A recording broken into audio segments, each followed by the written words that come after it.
Hola, buenos días. Muchas gracias a todas las personas que están conectadas. Seguimos en nuestra quinta sesión de charlas de educación respecto a la IA generativa en la educación. En esta segunda charla tenemos el honor de tener al doctor Mario Humberto Ramírez Díaz. Él es profesor del CICATA Legaria del Instituto Politécnico Nacional en la Ciudad de México. Él es parte del órgano, bueno, del cuerpo colegiado de docentes del posgrado en física educativa, y el día de hoy va a exponernos una presentación, una conferencia acerca de algunas aplicaciones de inteligencia artificial en la investigación de ciencias, de educación de las ciencias. Tenemos la presentación en inglés porque iba a haber algunos colegas que se iban a unir a esta transmisión. Sin embargo, por cuestiones de tiempo, no ha sido posible. Si hay por ahí algún colega de habla inglesa o japonesa, vamos a subtitular el video en alguna fecha posterior y lo vamos a subir a redes sociales. La dinámica de esta conferencia, de esta e-conference, es el doctor Mario va a exponerles su investigación y posteriormente se va a abrir un espacio para preguntas. Si no hay ninguna duda, entonces iniciamos con el doctor Mario. Muchas gracias por su participación. Gracias, doctora Ana. No, y pues en primer lugar agradecerte la invitación porque siempre será muy satisfactorio eh, poder apoyar a los colegas que estamos haciendo esta área, que todavía está en pañales en buena medida, y pues compartir básicamente es esto, ¿no? Entonces, bueno, pues como ya comentó la doctora Ana, pues yo soy el doctor Mario Ramírez y pertenezco al Instituto Politécnico Nacional acá en México en el posgrado en física educativa. Y bueno, la charla a la cual me invitó la doctora Ana, antes de poner el título, porque se oye muy impresionante o que pareciera que uno es un experto, no lo soy, pero cuando me comentó sobre la inteligencia artificial e incluso antes de comenzar esta charla platicábamos un poco de que pareciera que son temas que están reservados para expertos exclusivamente. Y entonces oímos inteligencia artificial, robótica educativa, diversos temas tecnológicos y pareciera que nosotros como profesores, yo no me asumo más que como profesor de física. Y a mí me gusta presentarme simplemente como eso, como profesor de física. Y entonces, ¿cómo vamos a poder involucrarnos en este nuevo mundo? Porque es algo de lo cual no nos podemos excluir. Entonces, bueno, pensando en esto, cuando me hizo la invitación la doctora Ana, yo decía, bueno, ¿y yo de qué puedo hablar de inteligencia artificial? Y hasta que no reflexioné me di cuenta que sí hacemos uso de la inteligencia artificial. Entonces, de ahí que por eso la titulé como algunas aplicaciones de la inteligencia artificial en investigación, en educación, en ciencias. Y quiero recalcar de que es algunas aplicaciones. ¿Por qué? Porque yo no programo, yo no genero, pero la realidad es que sí hago uso de inteligencia artificial junto con mis estudiantes, con mi grupo de investigación.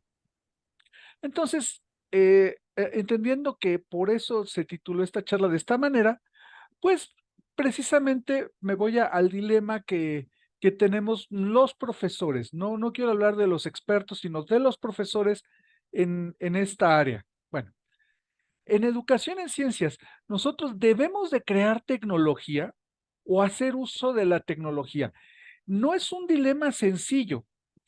Yo puedo hablar, por ejemplo, de lo que sucede aquí en mi centro de trabajo, en el posgrado en el que yo trabajo, porque se da esta polémica. Algunos compañeros dicen, no, es que nosotros somos profesionales en investigación de la enseñanza de la física, por lo tanto, no debemos de crear tecnología. Eso es para los expertos en cómputo, en sistemas, en informática. Nosotros lo que debemos de hacer es uso de la tecnología. Habemos otros que creemos que no son necesariamente mundos separados. Eh, si no mal entiendo, el profesor Víctor Edrey ya dio una charla.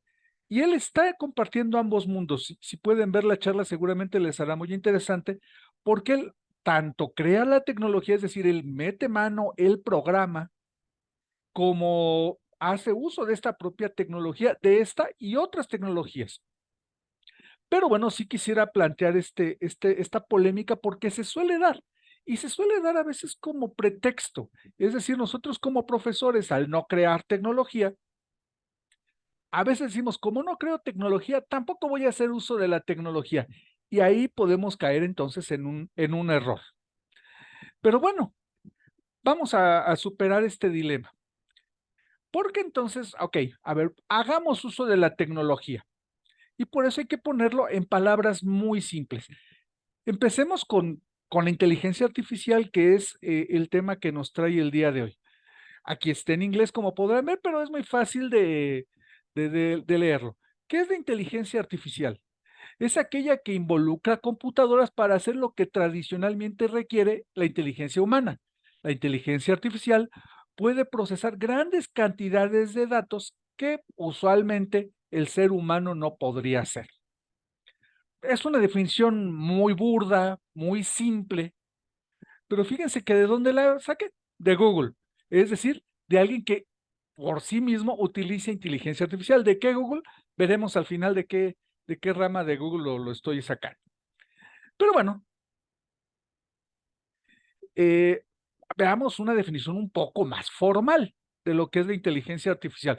Por qué estoy partiendo de definiciones? Bueno, porque nosotros como profesores, cuando nos hablan de inteligencia artificial, ya estamos pensando en Terminator o cuestiones así. No, no, no. A ver, veamos qué quiere decir formalmente para poder saber si lo vamos a utilizar.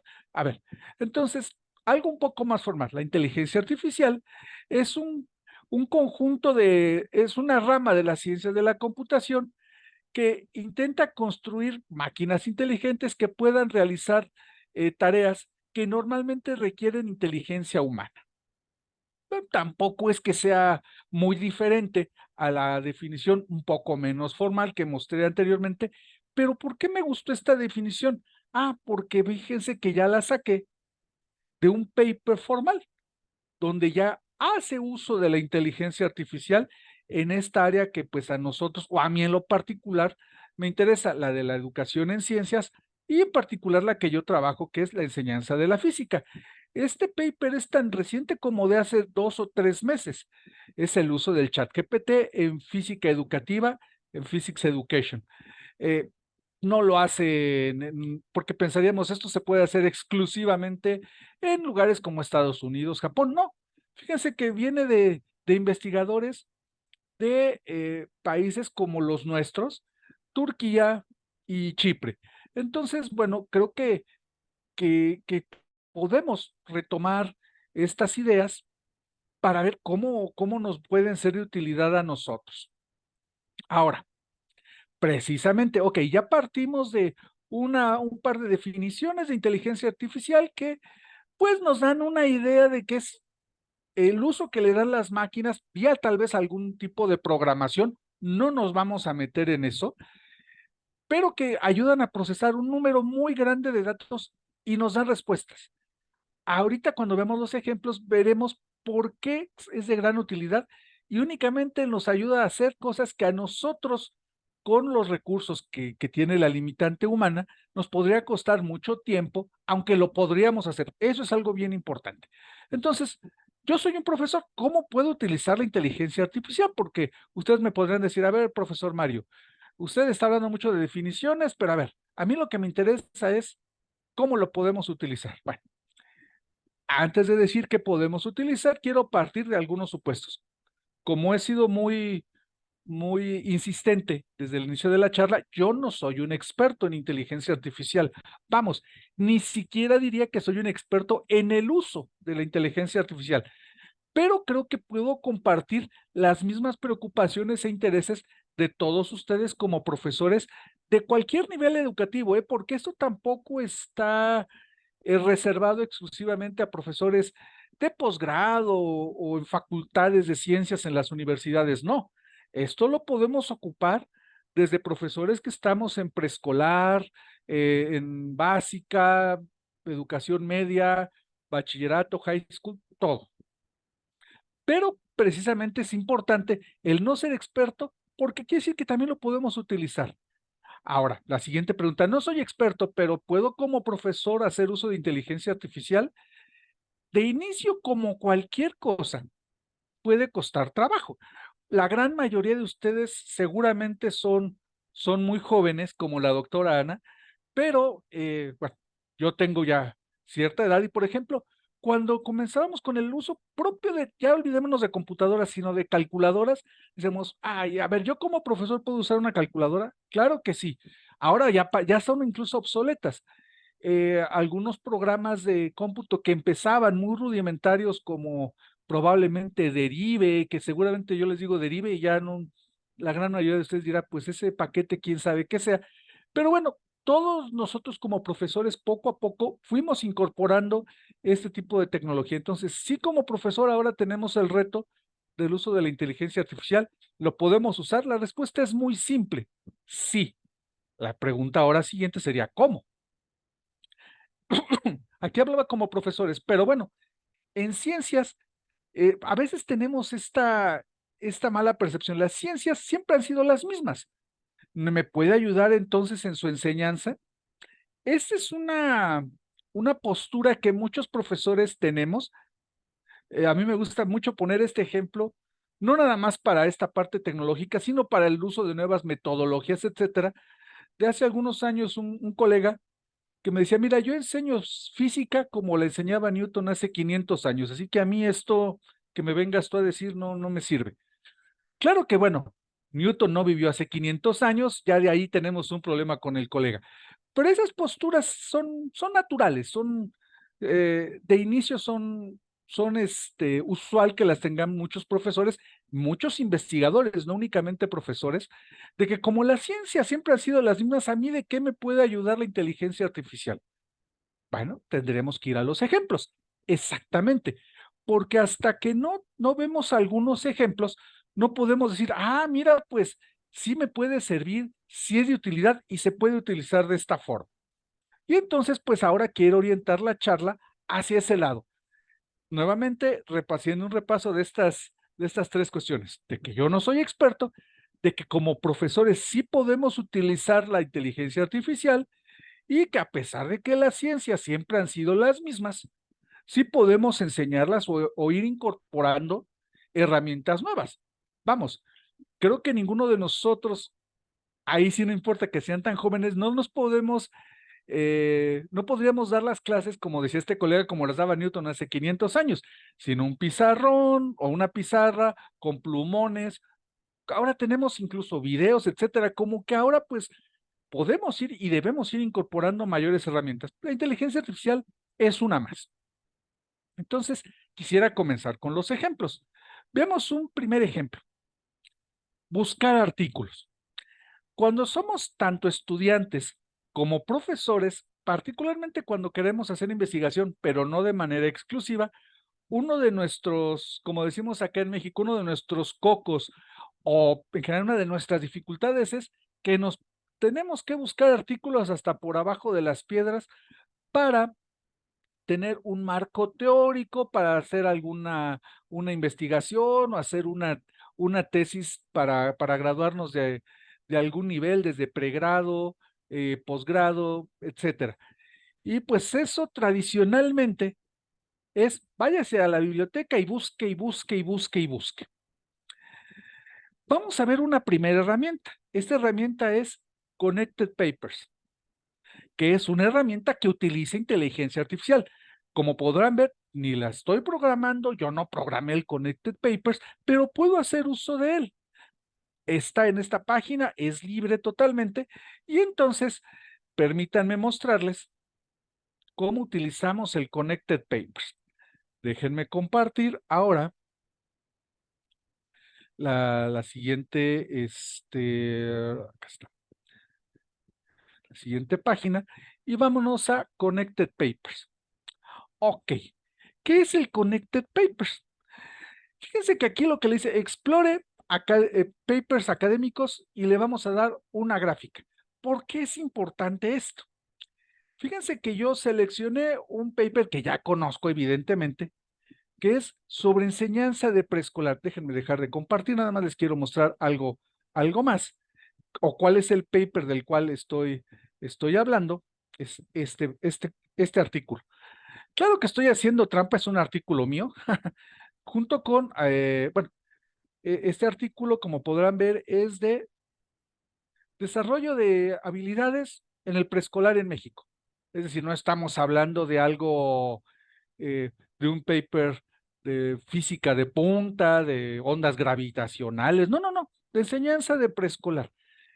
La doctora Ana y seguramente algunos de ustedes dirán, pues es que a veces nos es muy complicado encontrar artículos que tengan que ver con estos temas. Bueno, ¿para qué nos sirve esta herramienta? Entre muchas otras. Nos sirve para lo siguiente. Nos dice, por ejemplo, el Connected Papers. Coloque usted aquí el DOI de su artículo o del artículo que está buscando, o el del autor o el título del artículo, y te va a decir, construye una gráfica. Ok, pues démosle construir la gráfica. Y vean, ya me construyó una gráfica. ¿Qué gráfica me está construyendo? Dice, a ver, aquí está usted, está su artículo. Y vean, todos los que se están derivando, te da un árbol genealógico, si se vale el término, de los artículos que están conectados al que estás tú colocando. Te da el año y fíjense que es curioso, si yo me coloco, aquí dice días 2019, que es el que acabo de mostrar. Vean cuáles artículos se han derivado de él, que son los de fechas posteriores, y cuáles está tomando como referente. De manera que, pues yo el único artículo que encontré fue este del doctor Mario, pero a partir de él, fíjense que me dice, mire, tiene este otro artículo que es evaluación de habilidades en educación básica, y lo puede ordenar y ver cuál es la cita. Este es de 2021, que es un artículo que está citando a este. Pero si yo quiero irme hacia atrás, también me dice, mire, tiene el artículo de Patiño, que es de 2013, que es uno que está citando. Fíjense entonces cómo yo aquí puedo ir, descargar estos artículos que a mí me pueden llamar la atención de este que encontré, y fíjense cómo en un clic me ayudó para hacer toda esa búsqueda que hubiera hecho yo antes en la biblioteca, o que me hubiera tenido que poner a hacer en Google Academics, en ResearchGate, en Academia, y me facilita mucho las cosas. Claro que por ahí dice, ok, del mismo autor tenemos por ahí otro regado de 2017. Es decir, puede hacer búsquedas por autor, por temática, y eso créanme que nos facilita mucho la existencia. No están para saberlo, la doctora Ana trabajó conmigo su tesis tanto de maestría y doctorado, y ella les puede decir el trabajo que es estar buscando artículos, y que no lo encuentre, y que fíjense que aquí les dice todos los artículos que están relacionados. Y eso, pues fíjense que en un solo clic ya nos evitó, ¿qué les gusta? 2, 3 días de estar haciendo búsquedas, y entonces nos regresa a la definición de inteligencia artificial, que es lo que nos permite hacer que una máquina, lo que las habilidades humanas, porque esto lo podríamos hacer. Repito, si nos vamos desde lo más básico, váyase a la biblioteca, estar buscando ahí ficha por ficha, tal artículo, o escribirle al autor, oiga, mire, veo que publicó usted un artículo, pero pues no lo encuentro en ningún lado, o es de paga, etcétera, me lo podría mandar y puede o no contestarte. Todo eso aquí se evita. Es un ejemplo exclusivamente de uno de los usos que puede tener la inteligencia artificial para los fines que nosotros como investigadores o como estudiantes buscamos. Cuando nos dicen, oiga, pues quiero un marco teórico robusto para su tarea, muéstrenme al menos 5 o 10 referencias para que vea que sí hizo una búsqueda. Algo importante aquí, porque no perdamos de vista que la inteligencia artificial, como cualquier herramienta, tiene sus pros y sus contras. ¿Por qué? Porque quien es totalmente entusiasta de la inteligencia artificial va a decir, es lo máximo que hay en el universo. Pero también hay la parte de los detractores, o si no detractores, sino que hay que ver también el lado que puede ser negativo. Oiga, pues ya no se esforzó usted en hacer estas búsquedas, y yo lo que le pedí es que las búsquedas lo hiciera usted. Pues veremos más adelante que también hay una forma de ver si usted hizo en realidad el trabajo bien. Pero bueno, esta es una primera aplicación que les quería yo mostrar de cómo nos puede servir la inteligencia artificial. Regreso entonces a, eh, a la presentación. Entonces, bueno, como comentábamos, pues tenemos Connected Papers, que es una herramienta nada más. Hay más, puede haber mejores, puede haber parte que sea con pago, etcétera. Eso ya es otra cosa. Pero algo que quiero hacer énfasis es que se dieron cuenta, no necesitamos ser conocedores, expertos en inteligencia artificial, necesitamos querer hacer uso de la misma. Hago el comparativo con el profesor Víctor Edrey, porque él sí podía programar y él podría hacer una especie de connected papers propio, etcétera, programando probablemente en Python o en algún otro lenguaje que genere la inteligencia artificial. Aquí no estamos pidiendo eso, simplemente apliquémoslo. Ya hicimos una prueba y como pudieron ver, pues se generan este tipo de árboles en los cuales podemos ir haciendo búsqueda de los artículos y hacer una discriminación, porque eso tampoco quita el trabajo que como investigador, como profesor, estudiante tenemos que hacer. Aquí esta herramienta nos dice, pues miren, estos son todos los artículos relacionados a este que en particular usted nos dio. Ni vamos a decir que son los que usted necesita, ni si son buenos o son malos. Esa labor la seguimos teniendo que hacer nosotros, de leerlos y discriminar la información, pero nos ahorra mucho tiempo en la búsqueda. Únicamente es eso, una herramienta. Pero bueno, lo conecto con algo que yo decía al final. Ok, ya encontramos los, los artículos. Ya podemos hacer nuestra tarea o nuestra tesis. Pero bueno, vayamos a un segundo problema que podemos tener. Detectar plagio. Esto es algo que en el mundo académico es bien importante. En particular, acá en México, por ejemplo, pues hasta el nivel político nos ha causado problemas porque algunos políticos de alto nivel presidencia de la República, ministros de la Corte, resulta que ahora se ha detectado que habían plagiado su tesis, cuando algunos la hicieron hace veintitantos años. ¿Cómo podemos detectarlo?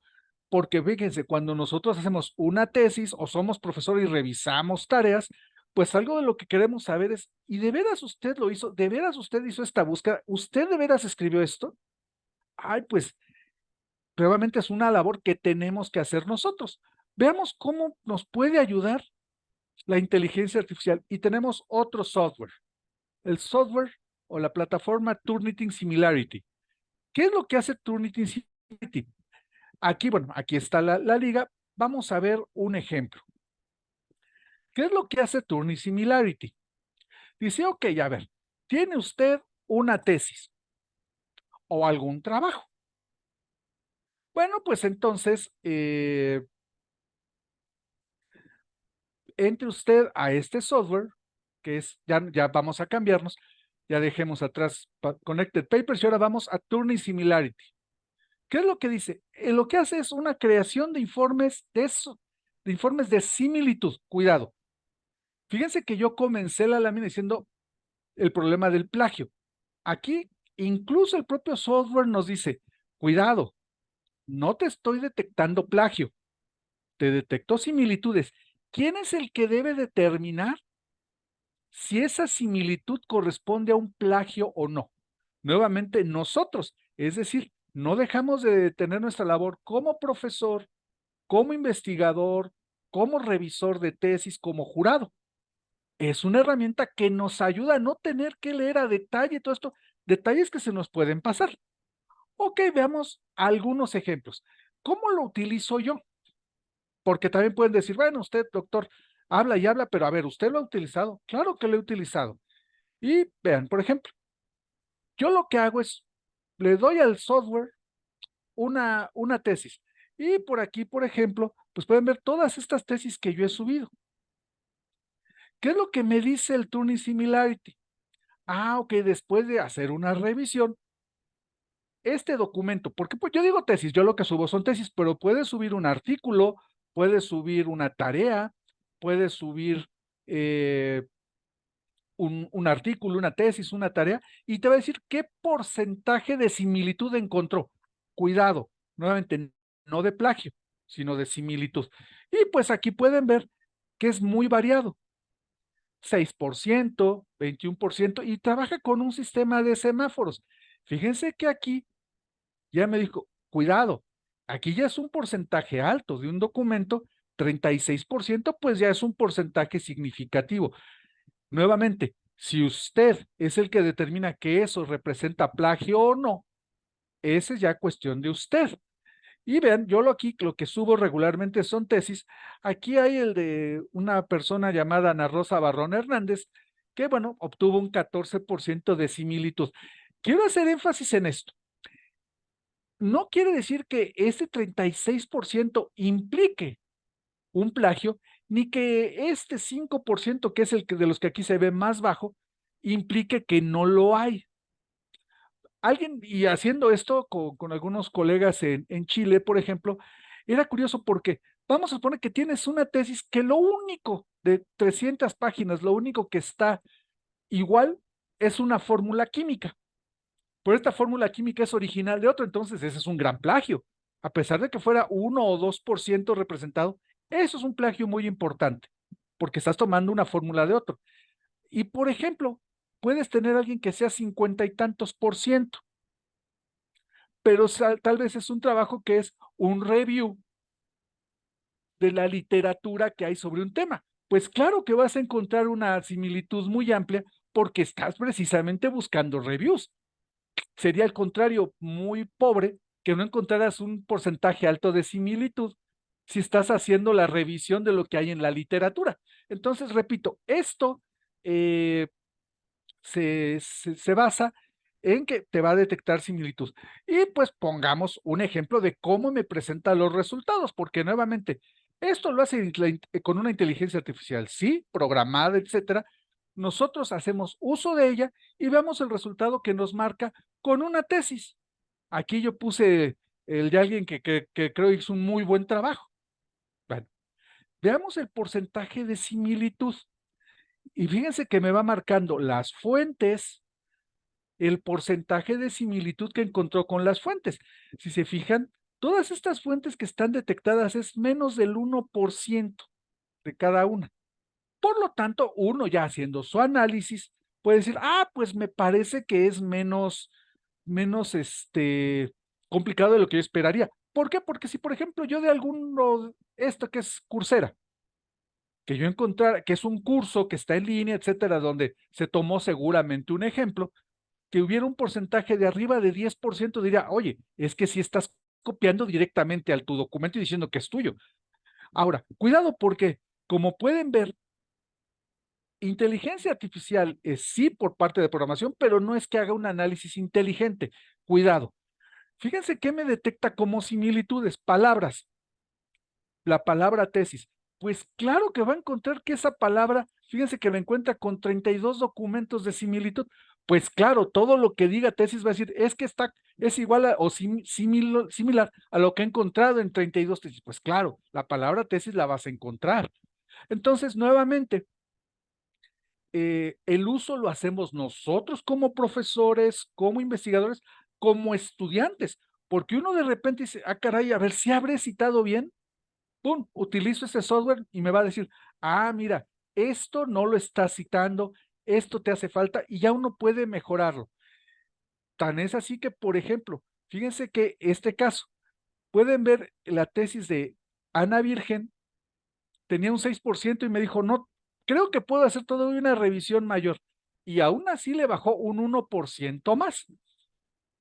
Entonces, nuevamente es una herramienta, sí, muy útil y para la cual, si se fijan, yo no tuve que aprender a programar nada como profesor. Aquí nada más veo el botón de cargar, cargo y dejo que el software utilice internamente la inteligencia artificial, me dé el resultado y ahora sí, yo como profesor ya veo todo este resultado. Me ahorró mucho tiempo porque yo como profesor, este resultado me lo da en 2 o 3 minutos. El resto del tiempo ya no tuve que leer a detalle la tesis y estar buscando en la red, que ya sería uso de otra inteligencia artificial como el Connected Papers, por ejemplo, de ver, este artículo sí lo citó y en dónde está y a veces sí lo encuentro, o no. Aquí ya me está diciendo cuáles son las fuentes y cómo está haciendo uso de ellas. Me parece nuevamente que es un buen uso de la inteligencia artificial. Veamos, regresemos, perdón, a la presentación para ver un último ejemplo. Segundo, ok. Entonces, aquí nuevamente quiero hacer énfasis en que hay que tener cuidado con esto. Aquí, ¿quién es el que detecta el plagio? Quien hace uso de la herramienta. La herramienta no lo hace en este momento. Cuidado, porque una preocupación que no pocas ocasiones se muestra del lado de los profesores, no del lado de los programadores. Recuerden que estamos viendo como que son dos mundos que se involucran en la inteligencia artificial o en cualquier herramienta tecnológica, es que esto nos va a sustituir. No, aquí ya pusimos dos ejemplos en los cuales son una herramienta que nos facilita el trabajo, no hace que ya no lo tengamos que hacer, pero sí nos puede ayudar. Entonces, aquí vimos el ejemplo del Turing Similarity. Hay diversos, no es el único software. Aquí yo utilizo porque es el que se utiliza en mi universidad, pero hay más. Ahí, como pueden ver, incluso pues es una cuenta dirigida exclusivamente a mi universidad, pero se puede meter sin mayor problema. Ya hicimos una prueba y ¿qué es lo que me da? Fíjense que al final me da un reporte de este estilo. ¿Cuánto recuento de palabras hizo? ¿Cuántas páginas? La fecha en la cual se hizo, la fecha del informe, y me da el porcentaje de similaridad. ¿Qué puedo excluir? Porque incluso me dice, a ver, ¿qué quiere que yo revise? Pues material bibliográfico, coincidencias, hasta tal número de palabras, si se citó el material. Nuevamente, ¿eso quién lo hace? Nosotros como profesores, como usuarios. Vamos a algo un poco más orientado ya directamente a investigación, que si recuerdan, pues fue más o menos el título de la charla, que cómo nos sirve para investigación. Aquí quiero irme hacia el análisis cualitativo como un ejemplo, porque se puede utilizar para análisis cuantitativo.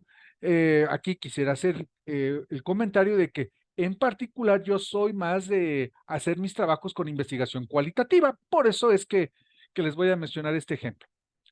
Pero fíjense, hay software, nuevamente, de inteligencia artificial que nos ayudan a hacer análisis cualitativo.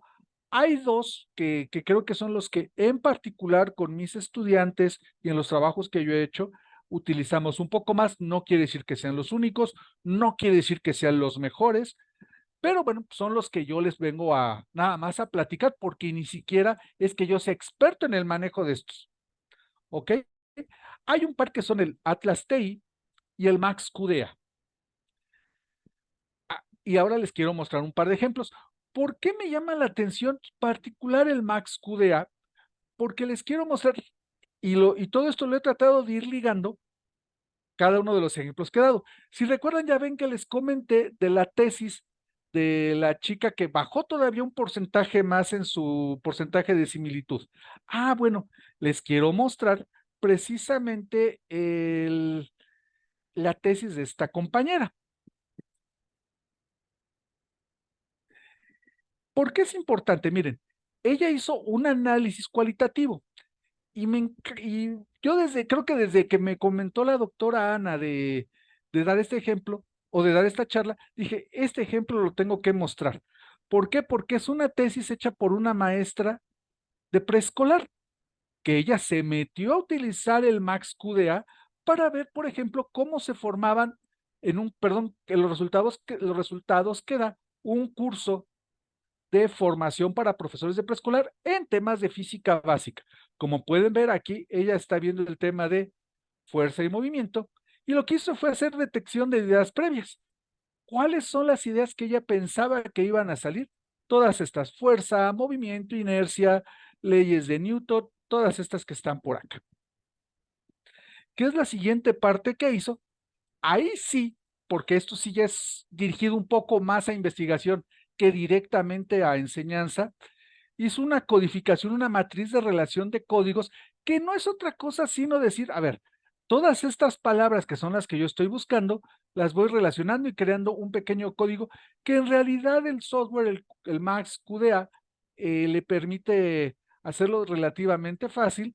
¿Por qué? Porque lo haces con un cuestionario de Google Search en este momento y lo metió. Y fíjense los resultados que da. Esto es lo que le da, por ejemplo, el Max QDA, la nube de palabras de comentarios que hacían los profesores. ¿Qué es lo que los profesores relacionaban más con fuerza? Se puede ver, la palabra que más comentaron fue movimiento, preescolar, fenómenos. Y lo da de una manera sumamente visual, sumamente gráfica, que para alguien como ella, que es maestra de preescolar y que quería mostrar sus resultados, creo que incluso a nosotros mismos, sin haber leído el trabajo y nada más haciéndoles el comentario general de lo que se trataba, pues nos es muy, muy visual esta nube de palabras. Fíjense que aquí hizo la tabla exportada de embudo que hizo con un Excel. Ella hizo el Excel, lo metió al software Max QDA y fíjense cómo le da esta misma nube de, términos, cómo le da la gráfica, aquí le llama gráfica de embudo, a las palabras y comentarios más, más encontrados en el grupo que ella exploró. Más gráfico que esto creo que es muy complicado de encontrar y es muy útil. Nuevamente, ella sin ser programadora ni nada, pero le sirvió mucho para su trabajo de investigación. ¿Qué palabras utilizó como códigos? Lo vimos más arriba, pero aquí ella lo coloca explícitamente. A partir de esto, ella vio que podía colocar 3 códigos más, como autonomía, dificultad y docente. No voy a hablar de todo esto, nuevamente hace las cuestiones de Max QDA y le da, por ejemplo, una codificación creativa. Es decir, da una jerarquización de términos y cómo los va ligando a lo que los profesores fueron expresando en las entrevistas que tuvo con ellos. Como hizo esto, lo hizo para ya diversos temas.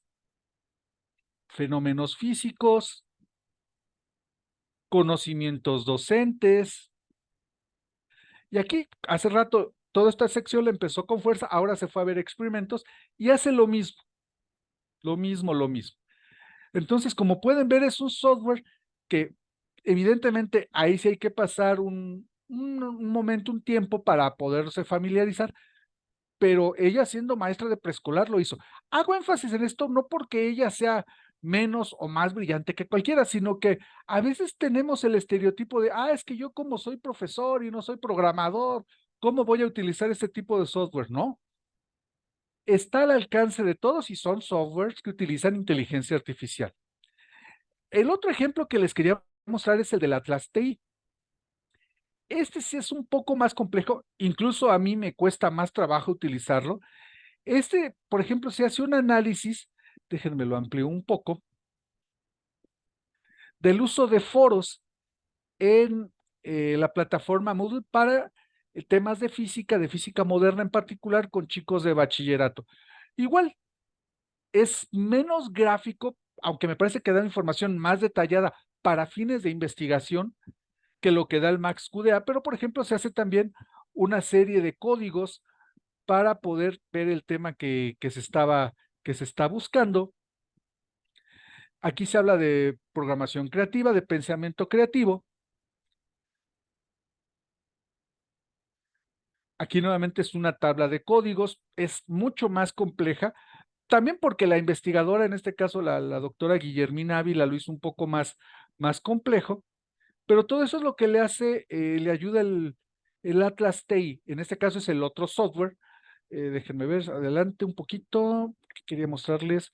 Fíjense, aquí también ella va haciendo sus códigos como enunciados relevantes, irrelevantes, porque ella lo que hizo fue analizar un foro donde los muchachos, los estudiantes participaban, hace esta codificación.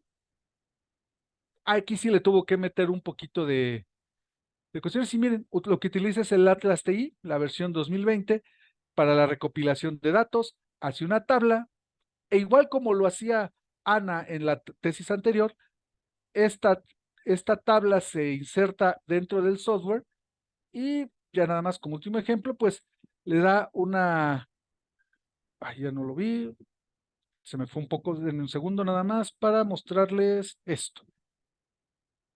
Le empieza a dar esas relaciones que el Max QDA da de manera un poco más intuitiva con la nube, la tabla de embudo, etcétera.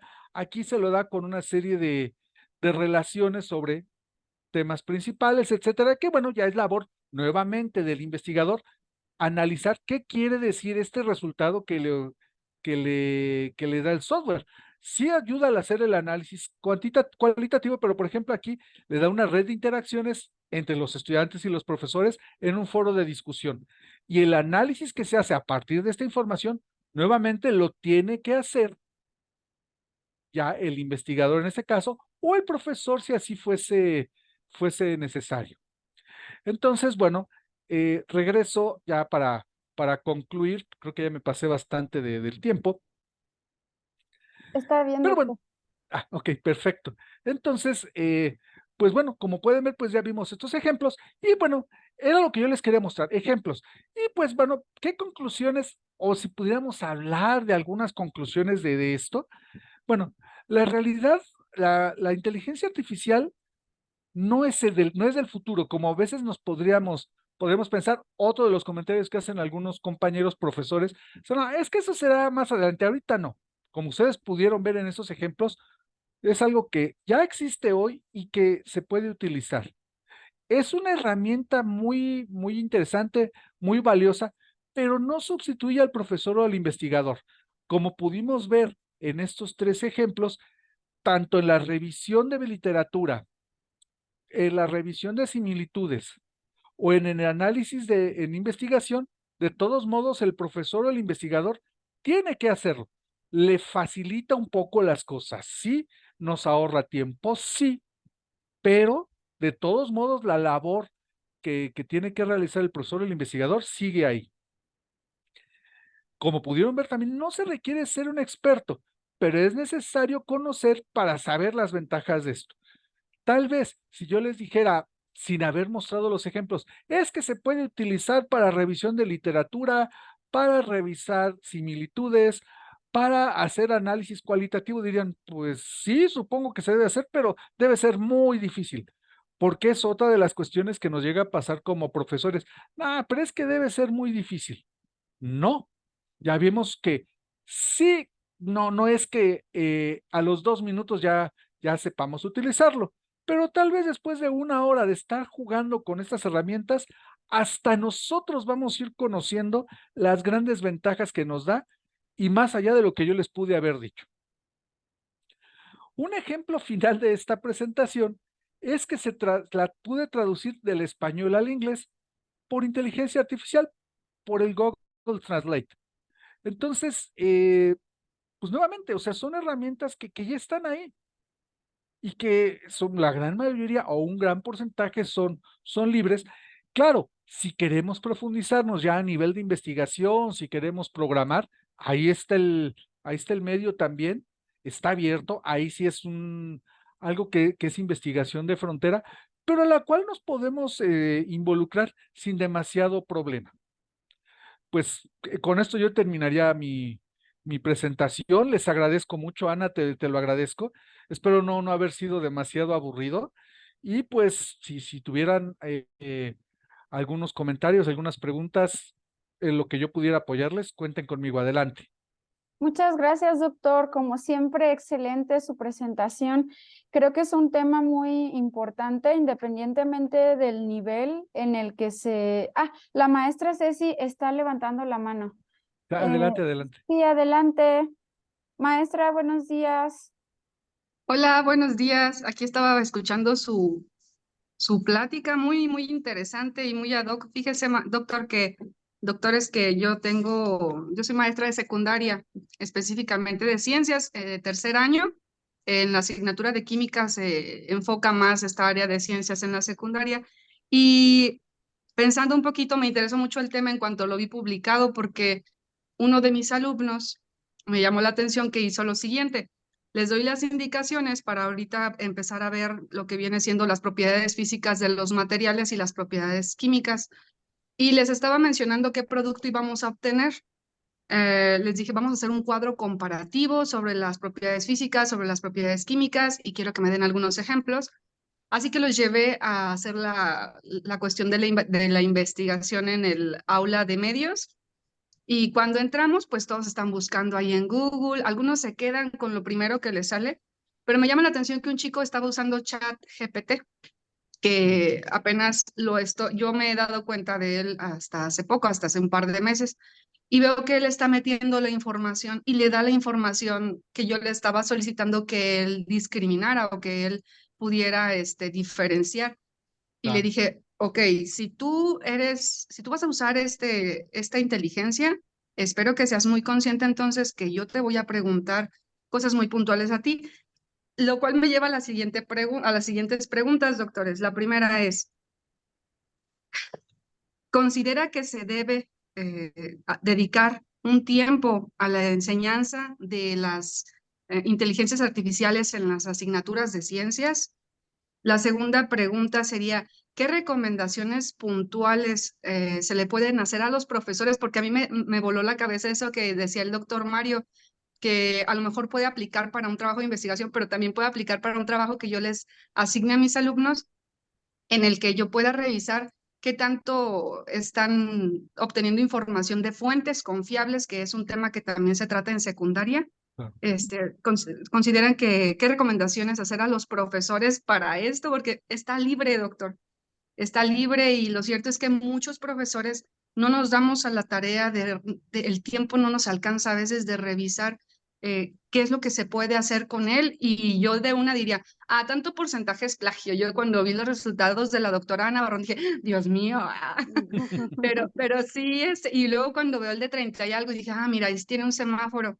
Entonces, ¿qué recomendaciones a los profesores? ¿Cuáles recomendaciones podríamos hacerle nosotros a nuestros estudiantes? Porque me parece que al ellos saber qué se les va a pedir, pues claro que pueden usar estas inteligencias y enriquecer su trabajo. Y la última pregunta sería, ¿cómo se conectaría el Connected Papers con el Mendeley? No sé si usted maneje Mendeley para lo que viene siendo la gestión de todas las referencias bibliográficas. A mí me encanta porque además se puede vincular directo al Microsoft Word, y de ahí ya en el formato APA se sacan las referencias, pero me pareció demasiado curioso y demasiado interesante todo esto que nos expusieron. La verdad es que yo los felicito y estoy muy contenta de haberme metido a la charla. Espero poderlos seguir acompañando, si mis horarios me lo permiten, por aquí. Pero esas serían mis dudas. Muchas gracias. Gracias, gracias, maestra. Gracias, maestro. Mira, pues son varios comentarios que son complicados. Y cuando nos comentabas sobre si necesitamos un tiempo para hacer esto, sí. Mira, repito, ustedes son muy jóvenes, pero yo recuerdo cuando yo llevo mucho tiempo trabajando en el Politécnico Nacional. Puede sonar ridículo ahora, pero es muy cierto. Cuando se hizo el cambio de pizarrones de GIS a estos pizarrones blancos, puede sonar, repito, ridículo, pero hubo gente que se negó totalmente. Decía, no, no, no, y es que yo llevo toda la vida dando clases con pizarrón y GIS y a mí no me vas a obligar a usar esto.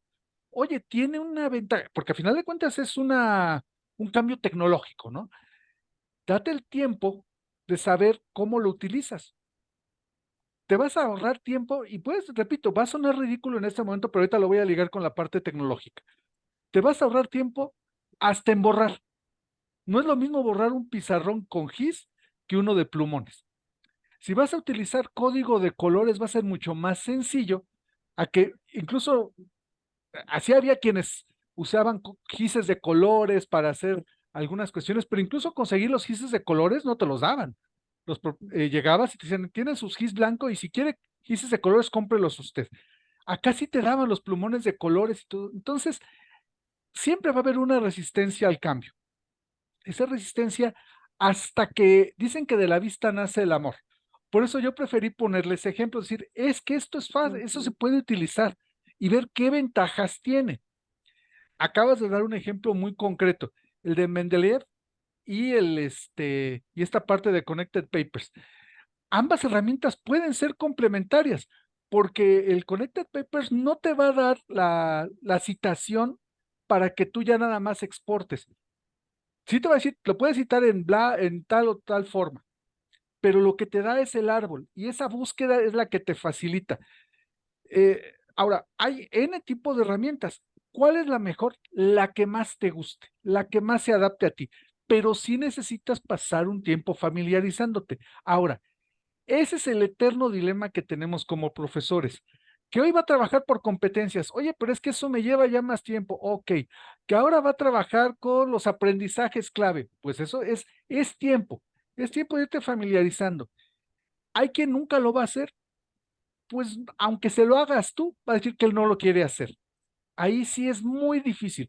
La actitud es bien importante y es algo que he platicado con Ana. El que estemos aquí interesados, en ese momento somos 3, seguramente verán más colegas el video, son gente que está interesada.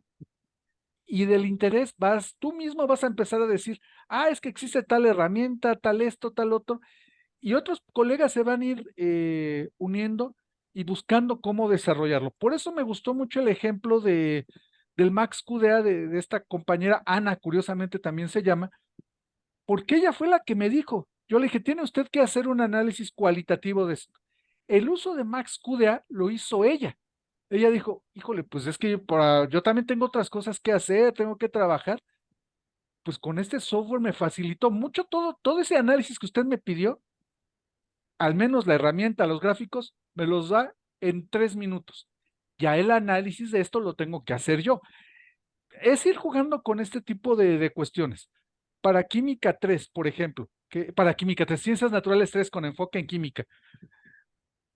Claro, tú acabas de comentar, este chico utilizó ChatGPT o puede utilizar Bard, por ejemplo, que es en el que yo me estoy metiendo ahorita un poquito más, y un poquito es como tú hace mes y medio, que empecé a ver Bard, y no importa que esté yo aquí en el doctorado, apenas también nos estamos metiendo nosotros. Dices, ahora la segunda parte de la labor es, ok, ya aprendí cómo lo uso, porque mis estudiantes lo van a usar. Ahora yo tengo que ver cómo es de utilidad y cómo puedo incluso detectar cuando se hace un abuso de la tecnología, que ese sí es un temor real y un riesgo real, que pasemos de hacer uso de la tecnología a abuso. Y voy a poner un ejemplo que con el grupo de egresados de investigación que tenemos aquí se discutió la semana pasada. En el currículum en Uruguay, en bachillerato, tenían la disyuntiva de la clase de robótica y la clase de física.